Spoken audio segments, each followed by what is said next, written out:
morning. You're listening to Central Wisconsin's 24-hour information station, AM 1320 WFHR. It's time now for the Morning Magazine, brought to you by Comfort Air Heating, Cooling, Plumbing. Now, with the Morning Magazine, here's Carl Hilke. Thank you, Jerry, and good morning, everyone, and welcome to today's show on AM 1320 and streaming live at WFHR.com. We also welcome our buddy Jesse from RCCA Media, who are digitally recording this in high definition for later viewing on their website or on your favorite cable channel. And the reason why we're visiting with Wisconsin Rapids Mayor Zach Vruwink for the entire show, and we will be opening up the phone lines, but I'm using reporter's prerogative first to ask my own questions, and then we'll open up the phone lines. But first, we welcome who was newly, I guess, officially sworn in now for your new term, Mayor Vruwink. Good morning, sir. Good morning, Carl, and good morning to our listeners. Okay. Let's talk about last night's meeting. Talk about getting the new council and everything off to a busy start. I think we had probably the largest agenda I've had in my time in office last night. It was a long agenda. It was a lot of things. The one that surprised me, or maybe it was the Quik Trip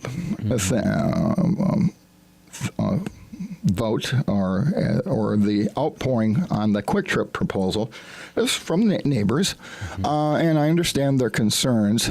Mike and the council sent it back to committee, basically, and one of the aldermen said, "I'm not against it, but I'd like them to redo it or rethink this out."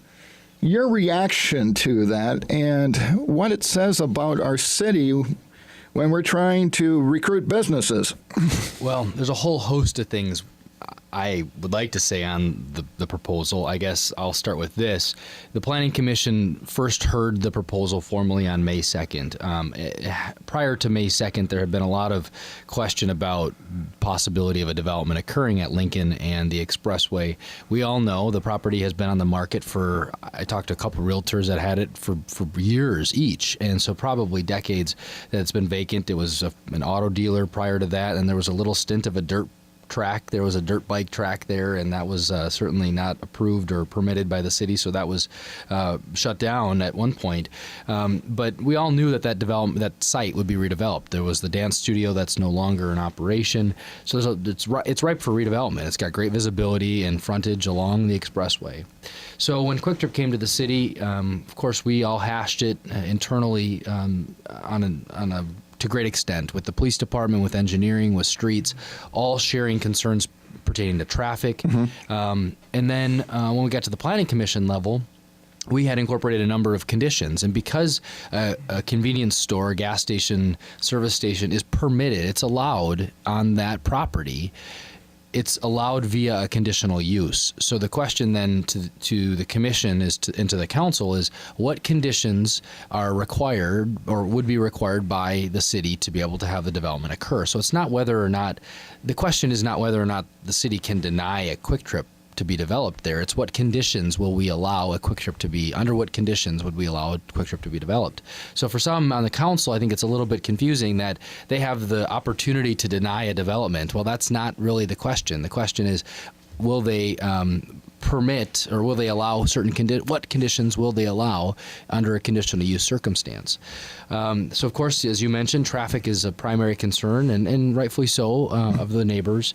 The development ended up having, or the permit that was approved by the Planning Commission ended up having 18 conditions. And I'll tell you, having read them again last night in front of the council, 18 long conditions is pretty impressive for a development or a developer to comply with and agree with. It's been a very long give and take, from can't operate the car wash after certain hours or before certain hours in the morning, to major landscaping expectations that are not expected by our ordinances and zoning today.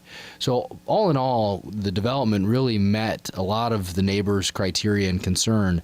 Of course, the traffic remains a concern and a question. We know, as people that use Lincoln Expressway intersection, it's a challenge. There are some signal concerns there in terms of timing. And it's to a point now where we have been up to this point, even before Quik Trip, saying, well, when do we need to make some modifications there? So last night's opportunity for the Common Council was to say, yes, here are the conditions we'd like to see on the development for this to move forward, not yes or no on the development, but yes or no on the conditions. And then secondly, what modifications do we want to make at the intersection? What participation do we want to expect Quik Trip to play in that? Because of course there's going to be large there's traffic attributed to their use of the adjacent property. So I'll say that the council maybe missed an opportunity. They punted and sent it back to the Planning Commission, which already unanimously approved the development amongst the conditions. So I'm left with the question as the chair of the Planning Commission to say, what's going to change between now, the next Planning Commission meeting and the next council meeting in June, which will then be the approval time for the development again? I'm not so sure. I mean, there was limited discussion on the council. There was a motion to refer it back. The motion passed. But there really wasn't anything specific thrown out in terms of solutions. And unfortunately, half the council members that probably are concerned with the development weren't at the Planning Commission meeting. So it's hard for me to say or to know what's on the council members' minds when they, in fact, weren't engaged in the process to begin with, nor offered any solutions on the development. So I'm left with a big question mark. Okay, what about your reaction to the residents who spoke at last night's Common Council meeting? A few residents did speak. The Planning Commission held the public hearing. So the public hearing is when we invited everybody to speak for and against the development. So that was their opportunity to speak. Now, last night there was some time yielded to residents to speak. You know, some of the residents, I think all the residents are very rational about this. They recognize that the site would be redeveloped. I think they've come to understand that this development presents a unique opportunity to really control and dictate what conditions are on the development, whereas if it were a fast food restaurant or any other commercial use of that property, you wouldn't have this process. You wouldn't have this luxury. It would just be there. It would just be built, right? There would just be a site plan. It might be approved at a staff level or a planning commission level, but there's no yay or nay. So we have to tread lightly in thinking about the next steps of this development. And I think the council needs to realize and be serious about what the whole conditional use process is about.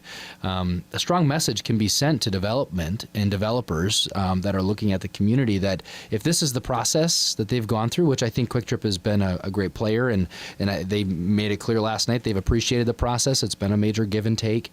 But you have to tread lightly. That development, big or small, gas station or not, sends a large message about what type of development the community is ready for. And so that's my major concern is this doesn't necessarily leave Wisconsin Rapids in the best light, because you've got a developer that will certainly take their checkbook elsewhere if things get really challenging going forward. Well, and also be careful what you ask for from the neighborhood standpoint. They could end up with something that they can't put, without the kind of conditional uses that you cited with Quik Trip. Mm-hmm. That is something that even worse from their neighborhood standpoint. Right. And they won't be able to do it. There will be no conditional uses. It will just happen because that is zoned commercial. Yeah. 40% green space on the development, which is unheard of. We don't have a standard or a minimum in our code, but given the layout of the site and the access, I think we were appreciative that they didn't just go ahead and offer to or propose to pave the entire site and do some of those things. They really were cognizant of, this is a neighborhood. It's in a neighborhood and it borders residential property, so they're going to have to make some arrangements to make this, that they wouldn't necessarily have to do, let's say, if they were on a different location on A Street or West Grand where it's largely commercial. But this is one of those classic zoning situations where you've got commercial and actually a parcel of industrial in the former dance studio. However, that got zoned at what point in his city's history, I don't know. But really, that could have some manufacturing occurring right in the neighborhood as it stands today. So the neighbors should really recognize there are wins in the rezoning and the conditional use and the conditions that were imposed on this particular development. So I'd expect there's going to be some more, there will be more discussion and debate and hopefully some more education that can happen about the whole process and what we've talked about. Is Quik Trip going to maybe tweak some things, maybe in response? Well, there are limited things to tweak. I think there's a major debate. Everyone has an opinion about where driveways and access points should be placed. Well, we also have to live within the DOT's requirements. The expressway is a connecting highway. So we have major major limitations about what access points can be and new access points can be created. And frankly, every time to the DOT's credit, every time you add another access point, you add another access point that creates more hazards, creates more turning movements, etc. And there isn't enough in that block between Lincoln Street and 8th Street to be able to create an access point. So I understand absolutely the concerns that have been raised, but I think the development as it stands is a pretty darn best it's going to get, and I'm curious to see what Quik Trip has to say now. I didn't have any conversation with them. They left before our meeting was over last night after their decision was handed to them in terms of sending it back. There's a lot of there's 7 parcels involved here. There's multiple sellers involved. It's a really complex deal, but I think it's been pieced together very nicely, and I hope that the neighborhood can yet get another opportunity to share their concerns and maybe offer some solutions. I mean, it's great to share your concerns, but what do you propose? What do you suggest we do? I think it's time to get everybody at the table and talking. Okay, here are our concerns as neighbors. Is there a way to address this? And take it from there. But, in this era where, if you get a bad reputation in the development community, in the business, it has major implications across the board in terms of economic development. Mm-hmm. And people say, we want jobs, but, well, okay, now let's get to our other fun topic. Office furniture, 5-3, defeated. Your whole thoughts on the controversy? Well, I'll let you vent if you want. Or what? Well, you and I before the show were talking about the council spent I forgot how many millions of dollars last night at the council meeting. At the council meeting, didn't have a single debate or discussion about it. Borrow $1.1 million in borrowing and not a single comment. This is a classic, and it was always been shared with me by people that have been connected with local government, that oftentimes the larger number of zeros, the less likely there's going to be discussion or debate. It's just assumed that that's appropriate and necessary. But when you get something like office furniture, which people understand and know a lot more about than maybe they do, people have a lot of opinions about that.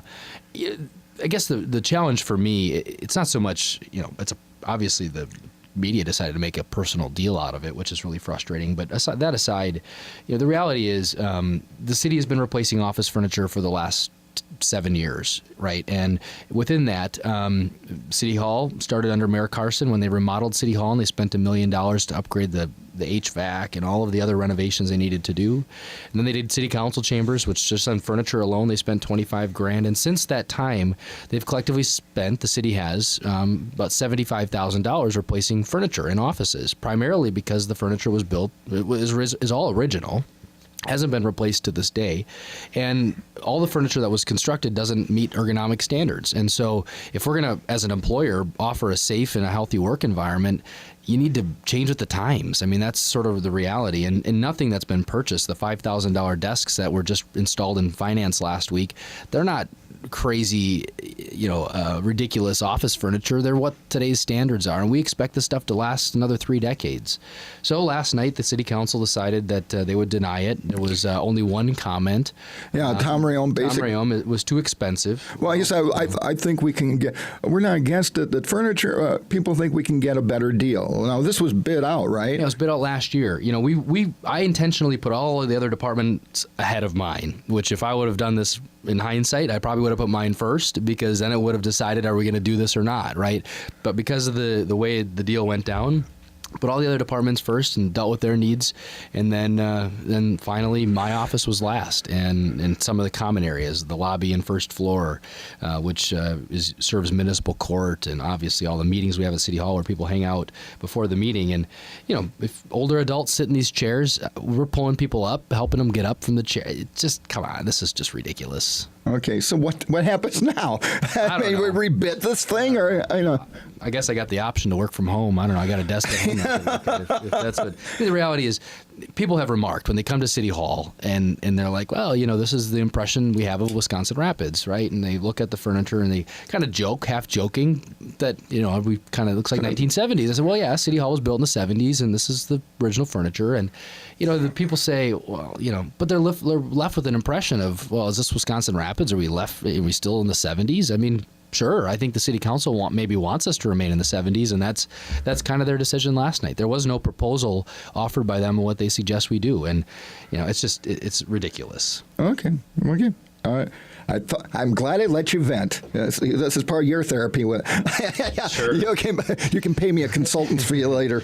Okay. Pay our listeners for listening. Okay, no, but this is your chance, and we'll give them a chance to vent on you. But nuisance ordinance was sent back.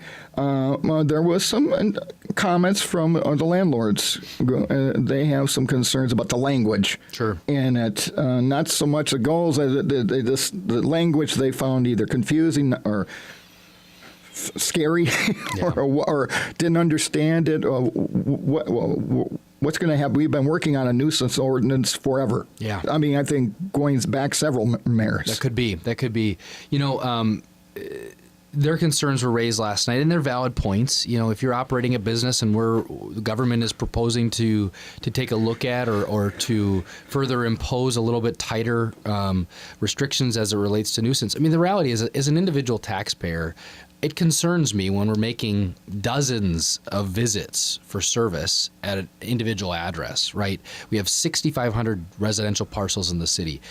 If we continue to see the conversion of single-family owner-occupied to single-family tenant or rental occupied, as we have seen, it's created this growing number of, really for the police department, namely, crazy amounts of expectations for service. And as a residential taxpayer, I have a problem with dozens of multiple addresses across town, calls for service, particularly when they relate to similar circumstances or at houses or properties where, or businesses maybe, where the owners have taken a sit back and these are police calls. When we say calls for service, there's problems. These are problems, and the police are called to the same address over and over and over again. Yeah, and so as a taxpayer, I'm always looking for efficiencies of service, and this ordinance is not unique. In fact, it was remarked that it almost mirrors Wausau's, and it really does.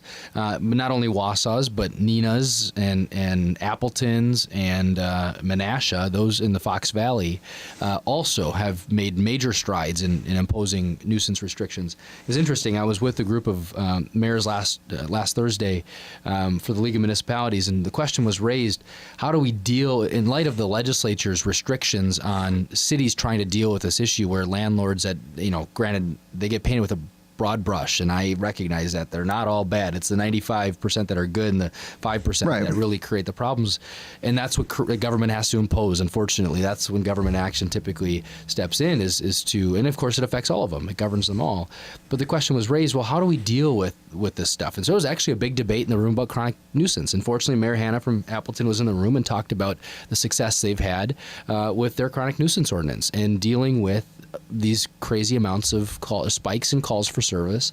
So we, at this point, without a chronic nuisance ordinance, do not have the leverage to bring a property owner in and say, what's going on here? You got to fix this situation. Your drug house that you're renting to and taking cash on a month-to-month basis with no limitations is creating problems in our neighborhoods. And if I was a neighbor or a property owner next door to one of these houses, that's a nuisance in effect.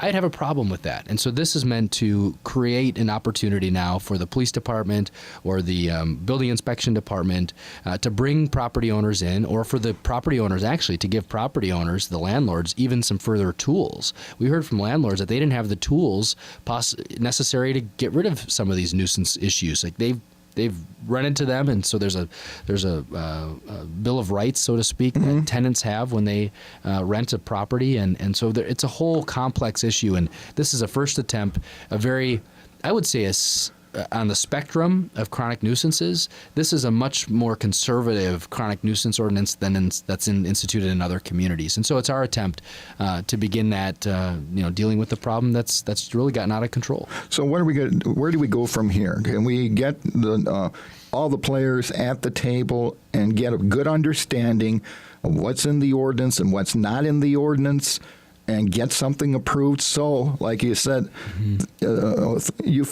police will have the tools they need to address things like drug houses, and landlords won't feel overburdened or can we find a happy medium? Oh, I think so. I hope so. I didn't hear any solutions offered by the council last night in terms of, we'll just punt and send it back to committee.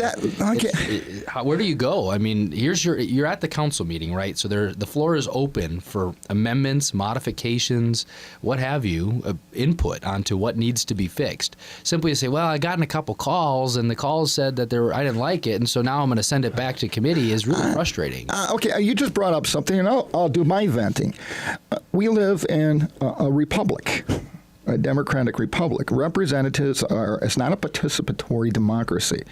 Representatives are supposed to consider your input from your constituency or people who contact you, but you also have to think of the overall good. And something called common sense. And sometimes you have to say to maybe somebody who calls you, I appreciate your concern, but this is how I'm looking at it, and I respectfully disagree. Instead of, oh no, someone's against this, I got to vote against this. Yeah. It's not, I just wonder if this is a part of the learning process of a new council. I mean, you have some veterans on that council, but you also have some new members. Is this part of the learning process of I don't know. I asked my counterparts. They, of course, have similar experiences because, when you have a representative democracy and you have elections and you have new people that are passionate about serving, which is awesome. I love it. But they also have to remember and learn about what the expectation or how to perform in a role. We had an orientation last week for the council, and I think 5 of the 8 showed up. And we had a professor from Stevens Point, actually a professor I had, but he does trainings and orientation. He'd done them previous to me in the office for council as well, and talked about the delegate versus trustee role. If you want to have direct referenda on every issue, then eliminate the city council form of government, right? You go, and then that's not our republic, right? That's not what the government we've set up. But if that's how they're going to take their role as a delegate, where they've been now selected by their group of people, and they're going to represent and vote on every one of those individual interests, well, have a referendum. Put all these on a referendum. How expensive would that be?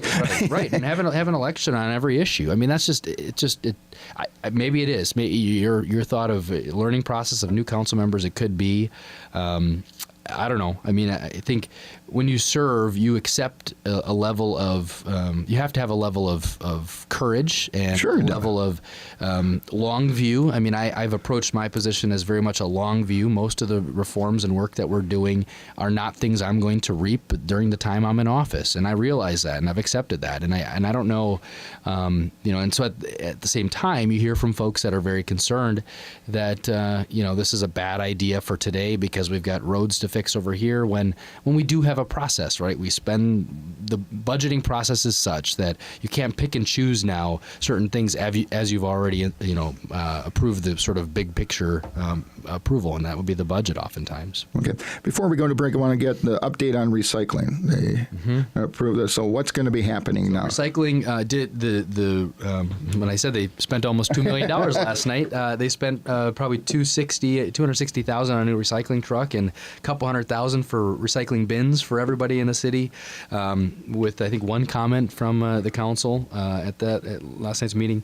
So that process did move forward, and so they're going to be bidding out and then building the truck through the remainder. I think we'll have it late year.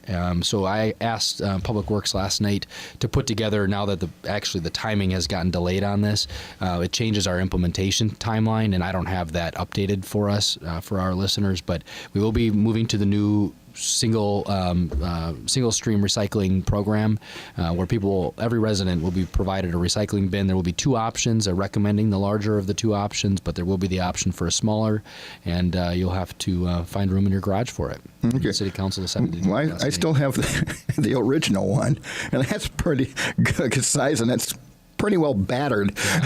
Well, interestingly, we set some of those next to the bins, right? And they take up about the same footprint in the garage. A lot of people are thinking, oh, I'm going to have this huge bin. Yeah. If you've got a bin or two, they're actually the same footprint. Yeah, so I'll just get rid of this old one, put the new one in where it's no big deal. Okay, and I'm sure there'll be an educational campaign, etc., planned with this. When do you have a general idea of implementation? It could be after the first of the year now. Okay, so we got the rest of this year. Late 2016, early 17. Okay, with that, we're going to take a break, and then we'll open up the phone lines for your questions. You're listening to The Morning Magazine and our monthly visit with Wisconsin Rapids Mayor Zach Vruwink. Good morning, and welcome back to The Morning Magazine, presented by Comfort Air Heating, Cooling, Plumbing. It's time for part 2. Once again, here's Carl Hilke. Thank you, Jerry, and welcome back, everybody, to today's show on AM 1320 and streaming live at WFHR.com and also at RCCA Media. Jesse's here getting my good side from RCCA Media. Some people say I have the face for radio. I couldn't agree more. We're going to open up the phone lines now, so if you want to talk to the mayor, 715-424-2600, pound 1320 on a U.S. cellular phone are the numbers to call. We have a new city clerk, so why don't we get that out, because that's probably the office. A lot of people, when they deal with City Hall, that's the one person that they see right away or deal with. Yeah, that's exactly right. The clerk's office is an important office, and so last night the council did approve my appointment of Paul Shabilsky as the city clerk. Paul will serve until the 2018 election. There was a motion made last night, and that was approved to fulfill the remainder of the term, which was actually the practice that was used when Shane Blazer was appointed by Mary Jo Carson at the time to fulfill the role of the vacant city clerk position to fill the remainder of the term. So council, I think, followed sort of their similar practice to fulfill the remainder of the term, and that occurred last night. Paul is a familiar face to those that worked the elections, all of which worked with him in the elections process, and he's got some local ties now, and has actually prior to his hiring at the city. He serves as the cross country coach for the Lincoln boys and girls cross country team, and definitely a qualified individual, ambitious, young. He's energetic, and fully feel that he's going to serve the duties of the clerk to a great deal, and very excited about working with him. Have you and him talked about any changes in the office that you'd like to see him implement? Yeah, a number of them. First of which is to move from a paper-based agenda process, which is very inefficient. If you ask the clerk's assistant, who has to run the packets and has to rerun packets when things change, it's really going to not save the city. It's not so much about saving the paper; it's about saving time and actually being more efficient with that time. So that's the one thing that he's going to work on is modernizing our agenda and referral processes, which council's been asking for years. I mean, this is probably before my time. The county board went paperless before the city did, and we all know, the state of the Wood County Board, and so I think that's an exciting thing for us to look forward to at the city, and that's one of many of Paul's priorities. How long do you think that process will take? And then again, here we go again. Yeah. What if it requires expenditure of funds to upgrade equipment? It does, absolutely, and some of it was budgeted for, but it's not. It's also not cheap. You have to make an investment to do it, and I'm sure maybe the council members have a cheaper way of finding a way to make that happen, but all ears if they do. But we'd expect that that'll happen this summer, early fall, possibly for an adoption later this year. Okay, and so we welcome Paul to the city, or back to the city, or to the city team, as it were. One thing I just want, because small, as we learned with office furniture, small things sometimes cause the biggest headaches. I noticed one of the requests that was approved was on behalf of Central Wisconsin BMX to host a fireworks display in July at the BMX facility. You know what's up with that? Is there a huge tournament? What night is that going to be? I'm sure people that live near the facility might. That's why I mention it, so that all of a sudden that night of the fireworks show, people are going, what? Yeah. I think they're certainly they're always looking for creative ways to draw attention to what they're doing, and they're going to be having some of their I think a standard tournament out there, and so that's what they're going to highlight. I know the Rafters obviously have a lot of fireworks. They have one a month, and they're all going to be on Friday nights this year. Okay. Because they only have 2 Saturday nights. That's right. Yeah. Very few so and it's usually that was the agreement they did with the neighborhood and everything. Mm-hmm. One fireworks night a month. Mm-hmm. So.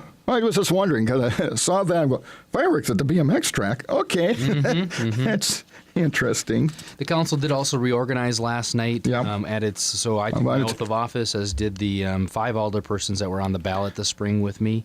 Council president was selected was Jim Stack, and so he'll be serving in that capacity for the next year.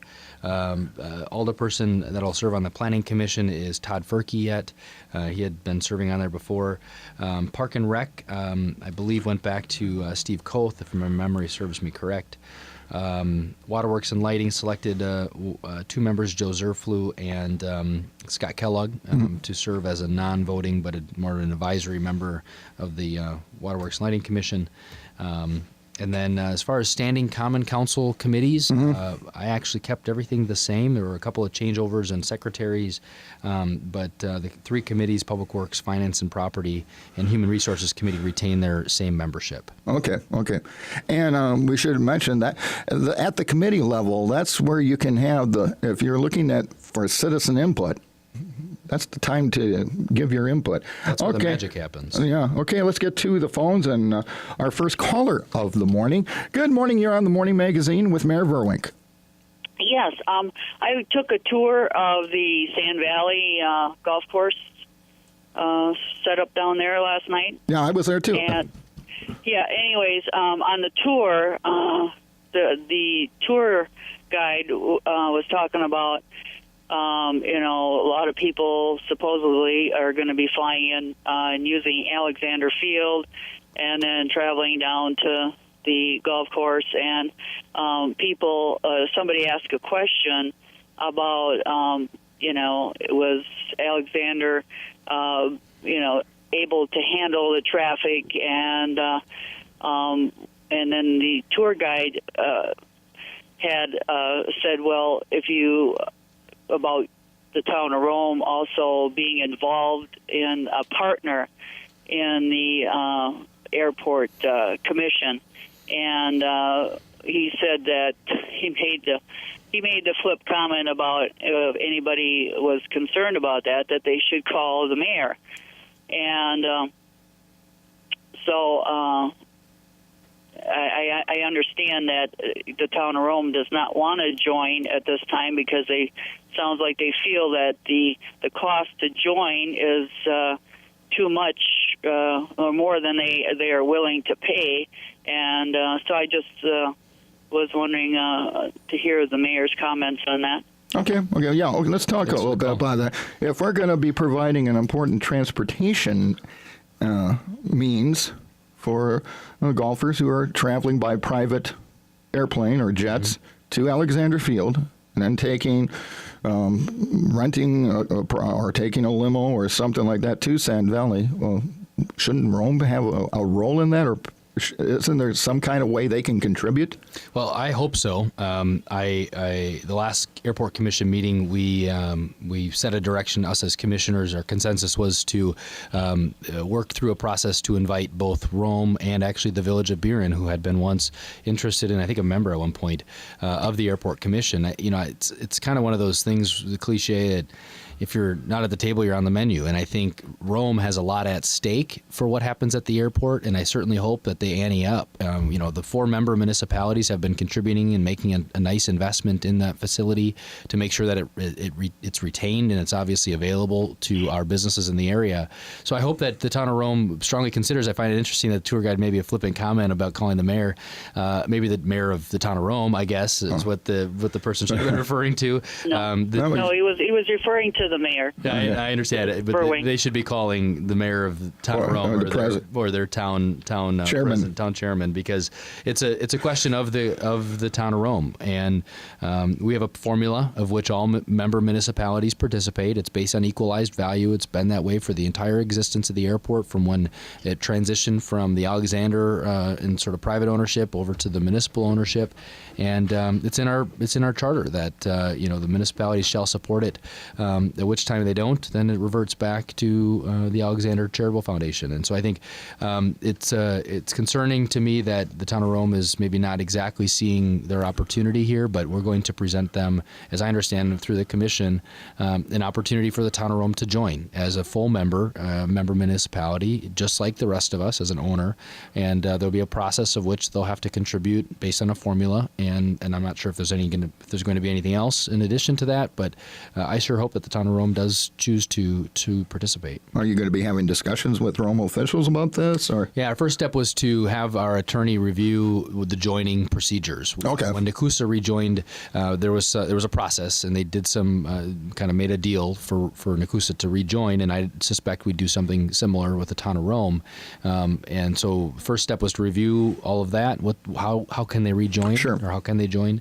And then to formally, I hope, maybe having conversations directly with the town board, as they're the body that's ultimately going to make the decision on this, because they. Yeah, I would think that since they're touting how this is going to be such a windfall for the town of Rome, that certainly they could afford to join in the airport commission and be a partner in the airport. So fully agree. Anyways, I want, if I may, make a comment about Quik Trip. I'm wondering if the city council and you, Mayor, are not concerned if Quik Trip does go in there. I believe, if I count correctly, there's 5 gas stations on 8th Street. I would. In my estimation, I think there's probably at least 1 or 2 that if Quik Trip went in would probably end up closing. And there's as everybody knows, the old gas station there on 8th and East Grand is still sitting vacant, and you would create some more vacant property. good question. That's certainly a question. I'm not sure where you arrive at your conclusion that there will be closures as a result of Quik Trip. I know Quik Trip, while they sell gas, they don't make their money on gas. They make their money on all the other products that they sell. Gas is sort of the staple of which they do business. But I would say, I mean, their car wash and other things that are certainly, they see a market opportunity. It's not up to the city council. In fact, it'd be inappropriate for the city council to deny it on the basis of protectionist or isolation from business. I understand that, but I mean, it's in my opinion, I just think it's bound to happen. I mean, how many gas stations can we have in this town? I mean, it just seems like, you know, that goes in. There's gonna, more than likely, in probably less than a year, in my opinion, you're gonna have some more brownfields, and it seems like gas stations are one of the hardest things to come up with some kind of new development after they've closed down. So, You're right. Anyways, that's just my thought. Thank you. Okay, thank you. Okay, with that, we got to take another break. You're listening to The Morning Magazine on AM 1320 and WFHR.com. We also welcome our friends from RCCA Media at AM 1320 in Wisconsin Rapids. Welcome back to The Morning Magazine. Still have time to talk with Wisconsin Rapids Mayor Zach Vruwink, and we have a caller on the line. Thank you for waiting. Your turn to talk with Mayor Vruwink. Hello. Yes, I moved up here about 3.5 years ago. I'm driving down the road. It's difficult to find addresses on people's houses. I mean, they need to mark them better. That's totally ridiculous. You see Jim's Plumbing and McDonald's, but you don't know what their address is, or you can't tell where you are to find out the next one, you know? I moved in my house 3.5 months ago, and I have 4 addresses on my house that you can see from all over the place. So. Well, you raise a good point. It's a public safety concern. It's something the city has talked with. I know your predecessor that's came up during her term in office. So is this something we need to revisit again? Or maybe is the ordinance not being enforced? What's going on here? Thank you for making that comment, sir. I lived in Racine, and they painted. The kids come along and painted the house numbers on your curb back there. Painted a little white box and put right on your curb. Oh, interesting. So, like I said, you can tell where you're driving. Here you go for 3-4 blocks before you see an address. Okay. Well, it's a good concern because obviously, as I mentioned, it's a public safety concern. If there's a call for service, ambulance, or so police or fire, those guys need to be able to find the address, right? While they rely on GPS and things to map it, they still need to know what house they're going to. I know the ordinance control officer does write citations. Every month I get the list of ordinance activity, right? The enforcement activity, and it's growing. I mean, it's over 40 pages, I believe, that the last report was. Yeah, it should be. And a number of them, I don't know the specific number off the top of my head of places, but if you've got blocks or areas where you see it's really problematic, absolutely, do we want to know those? And we'll get them addressed. And we should. I was remiss, sir. Welcome to the community. Yeah, thank you, Carl. All right, thanks. For doing that. Yeah, I've been here. I've been in Wisconsin Rapids for 3.5 years, but I just moved to my house about 3 months ago. Okay, Great. well, we're glad you're here. Glad you're in a home. All right, well, thanks a lot. You're welcome, sir. Can be done with this here. Well, Yeah. Well, it starts with someone pointing out a problem, and that starts the process, and you help to start the process. All right, thanks. Thank you. Okay, bye-bye. Yeah, that can be for visitor, and we're trying to be a visitor-friendly community. Mm-hmm. Do we need better signage? Mm-hmm. I know when I was in one of the things I commented some years ago when I was in the Phoenix area, like Scottsdale and Tempe, the street signs you can see them for blocks, so you don't have to. What intersection am I looking for? Mm-hmm. No, you can get into the right lane to make the proper turn to get onto a certain street. You're not also, there's the way. Mm-hmm. And I'm sure they did it that way to avoid sudden traffic moves, so you can make your turn well in advance. And sometimes I can, where am I? What street am I? Yeah. Well, and truckers, I know that was a problem. We've had some conversation at the Public Works Committee about putting up, as some cities, different colored street address, markings on street corners to designate truck routes. Because there's still, I see about truckers driving along. I see them coming down 2 Mile Avenue on my street. I see them, and it's just like, seriously? Yeah. They some of their GPSs obviously send them down there, but sometimes they know better. And the cops, the police department does a pretty good job of identifying those on occasion, but you can't do them all. Okay, we got another caller. Good morning, you're up next. Yeah, I am calling to see who I have to call to more or less find out. We live in the city, and actually, as far as grass and that, should be cut, and we try and keep ours really nice and, and take care of our lawn. And we have one strip in between the neighbors and their driveway, and they will not cut it. Oh, sure. And everything is left as far as they throw it so that actually we have to look at it all the time. Yes. Well, that would be the ordinance control officer. Ray Starks would be the individual you want to contact. He works out of so he's the ordinance control officer that works in the planning and zoning department. Okay. So I would call that department, and I don't have his phone number handy, but you can do it that way. I'd also remind our listeners that if they want to do so online, they can also do it online or on their smartphone. But if you want to make a call, you can call the planning and zoning department and then give them that address, and then Ray will do a follow-up. And the first step is to issue a warning, and then following. Well, they won't, because actually their dog barks all the time, and it's just like, oh no, their dog don't bark. And I've had a couple of repairmen. They said, I would do something about that. The dog would bark constantly, and when they're at work. This is a nuisance. Yeah. This is what we're talking about before, ma'am, about nuisance. And this.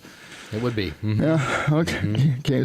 But, I would definitely talk to Ray. Ray's got an obligation to follow up, and then sometimes the resolution isn't quick. But I would say that on the grass stuff, it should happen. And they get another citations. thing, we live in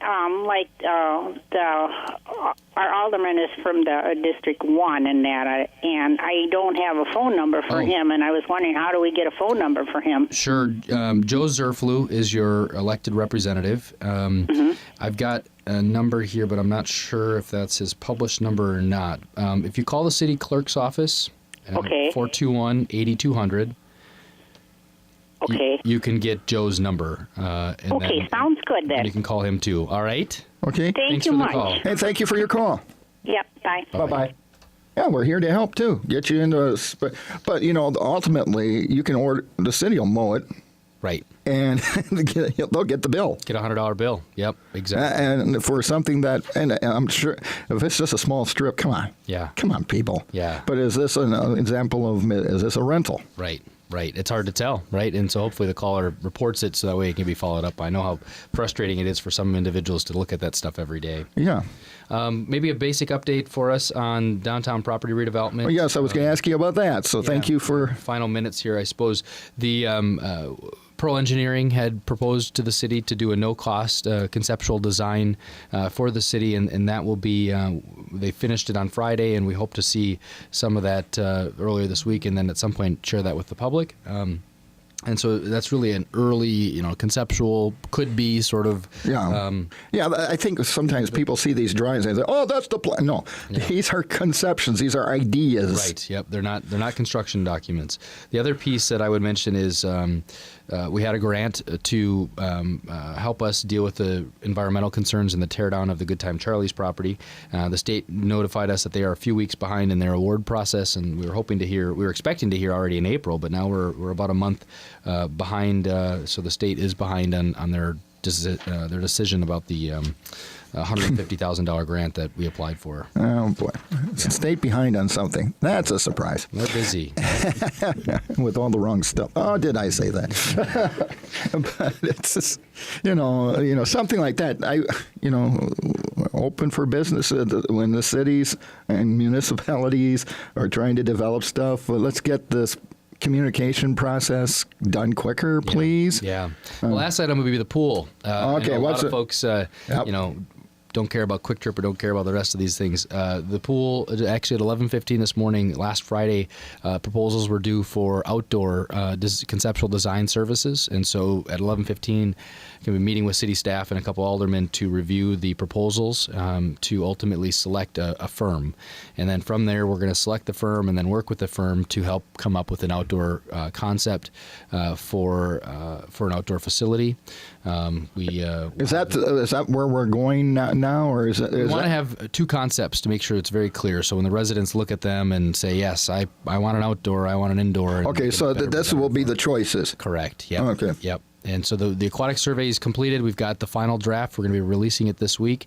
And while that's a piece of the whole puzzle, it's still important for us to share what the aquatics study had indicated, and that was we really wanted to test resident preferences, indoor versus outdoor, on an unbiased, unaided way to get a sampling, essentially a poll from residents. So it's not asking everybody. It's making sure that you're asking enough young people as well as older adults, childless, families with children, all alike. So when will that be released? You say next week? This week. Yeah, we've got the final draft ready to go, and we just need to push it out. Okay.